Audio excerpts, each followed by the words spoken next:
ரசிகர் பட்டாளம் அது அப்படியே அரசியல் பட்டாளம் அப்படியே விஜய் அவர்கள் வந்து அரசியல். So, நடிகர் விஜயும் நானும் பல விஷயங்கள் முதல்ல 3 படங்கள் குறைச்சியா சேர்ந்து பண்ணிருக்கோம். எல்லாவேவா, அப்புறம் ரசிகன் மொத்த படம், அதுக்கடுத்து 3வது படம் நெஞ்சில்லை. 3 படங்கள் சேர்ந்து பண்ணிருக்கோம். தனியா நாங்க 2 பேருமே சஃபாரி கார் பஸ் வாங்கினாரு.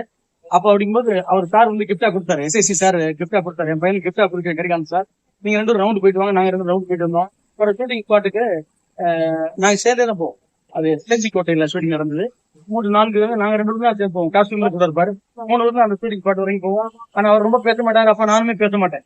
நான் அப்பவும் பாத்தீங்கன்னா அன்ரிசர்வா தான் இருப்பேன். ரிசர்வ் டைப்ல இருப்பேன். வாய்ஸ் அன்ரிசர்வா மாறி இருக்கும். நிறைய பேசணும் இல்ல. அவருமே எப்பவுமே அப்படி அமைதியா இருப்பார். அவரு இப்பதான் பாத்தீங்கன்னா கலகலன்னு பயங்கரம் பேச ஆரம்பிச்சிருக்காரு. ஸ்டேஜ் நல்லா பேசுறாரு. ஒரு அரசியல் அமைப்பு அவர் ஆரம்பிச்சிருக்காரு அப்படிங்கறத நான் எப்படி வாழ்த்துறதுன்னா, தேவைன்னா கெட்டா இருக்கும். இப்போதைக்கு தேவையா எனக்கு தெரியல. இப்போதைக்கு திமுக ஆட்சி பெட்டரா இருந்த மாதிரி தெரியுது. எல்லா இடத்துலயும் சின்ன சின்ன பிரச்சனைகள் இருந்தா அதை பத்தி ரொம்ப பாக்குறத விட ஒருத்தர் உற்சாகப்படுத்தி கொண்டு போறது நல்ல விஷயம்.